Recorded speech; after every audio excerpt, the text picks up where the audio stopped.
A pair of New York attorneys pleaded guilty to their roles in firebombing a police car in Brooklyn during a George Floyd protest in May 2020.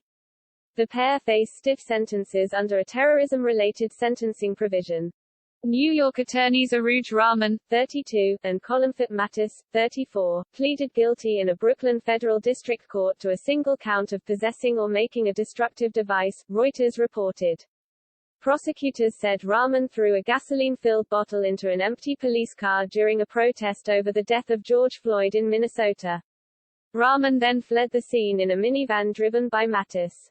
"I deeply regret my conduct and wish I had made better choices on that night," Mattis told the judge. Rahman also expressed regret, and both parties said they expect to be disbarred following their guilty pleas.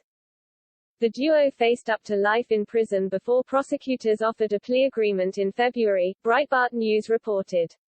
A surveillance camera captured an image of Rahman holding a bottle in her hand just before the attack. The Breitbart report by Nate Church stated, Mattis, a corporate attorney with prior Cashman until he was furloughed last spring, graduated from both Princeton University and New York University Law School. Rahman graduated from Fordham University Law School. Both were held for a month without bail in the Metropolitan Detention Center, but the court eventually granted them release on respective $250,000 bonds. When officers made the arrest, they observed in plain view several precursor items used to build a Molotov cocktail, including a lighter, a Bud Light beer bottle filled with toilet paper, a liquid suspected to be gasoline in the vicinity of the passenger seat, and a gasoline tank in the rear of the vehicle.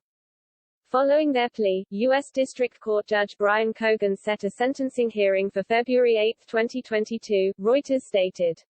Each of the attorneys face up to 10 years in federal prison under the terrorism-related sentencing provision. The terrorism enhancement is going to be a big issue. I have no idea where I'm going to come out on that, Judge Cogan stated. Rahman's attorney, Paul Shechtman, said the two convicted firebombers do not deserve prison time. He claimed their behavior occurred, in the heat of the moment on one of the most heated nights in modern American history.